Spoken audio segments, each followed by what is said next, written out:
தமிழ் மாநில காங்கிரஸ் கட்சி தேசிய ஜனநாயக கூட்டணியிலே பாரதிய ஜனதா கட்சியினுடைய தலைமையிலான கூட்டணியில் அங்கம் வகிக்கிறது.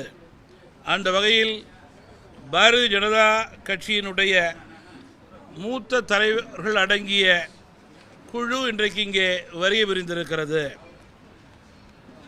இந்த முதல் சந்திப்பே ஆக்கப்பூர்வமான சந்திப்பாக அமைந்தது. தேர்தல் சம்பந்தமாக, தேர்தல் களப்பணி சம்பந்தமாக, வெற்றி யூகம் போன்றவற்றை பற்றி பொதுவாக இந்த சந்திப்பிலே பேசினோம்.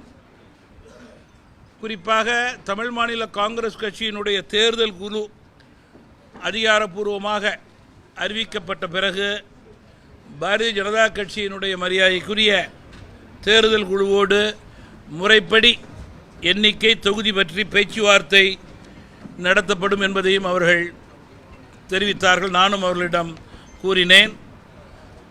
மேலும் 4, 5, 6 தேதிகளிலே சென்னையிலே தமாக அலுவலகத்தில் போட்டியிடுபவர்கள் விருப்பம் மற்றும் பெயர் தொகுதி குறித்து கூறலாம் என்பதையும் எங்களது இயக்கத்தின் சுற்றறிக்கையின் மூலம் மாவட்ட தலைவர்களுக்கும் மாநில நிர்வாகிகளுக்கும் தெரியப்படுத்தியிருக்கிறேன். மாநில நிர்வாகிகள், மாவட்ட தலைவர்கள் தங்களது கருத்தை நேரடியாகவோ அல்லது கடிதம் மூலமாகவோ இந்த 3 நாட்களிலே தெரிவிக்க இருக்கிறார்கள். அதற்கு பிறகு பாரதிய ஜனதா கட்சியினுடைய தேர்தல் குழு தமிழ் மாநில காங்கிரஸ் கட்சியோடு எப்போது பேச வேண்டும் என்று கூறுகிறார்களோ அப்போது அவர்களோடு தமிழ் மாநில காங்கிரஸ் கட்சி தேர்தல் சம்பந்தமாக கூட்டணியினுடைய வேட்பாளர்கள் அதேபோல் தொகுதி எண்ணிக்கை குறித்து பேச இருக்கிறது.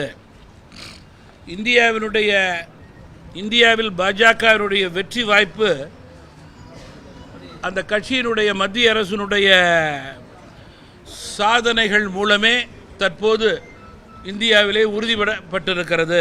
எனவே பாஜகவினுடைய சாதனைகளை மனதிலே வைத்து வாக்களித்து 3வது முறையாக திரு நரேந்திர மோடி அவர்கள் தலைமையிலே பாஜகவை மத்தியிலே அமர வைத்து தமிழ்நாட்டுடைய முன்னேற்றத்திற்கும் நாட்டின் வருங்கால வளர்ச்சிக்கும் வழிவகுக்க வேண்டும் என்று தமாக சார்பிலே நான் கேட்டுக்கொள்ள விரும்புகிறேன்.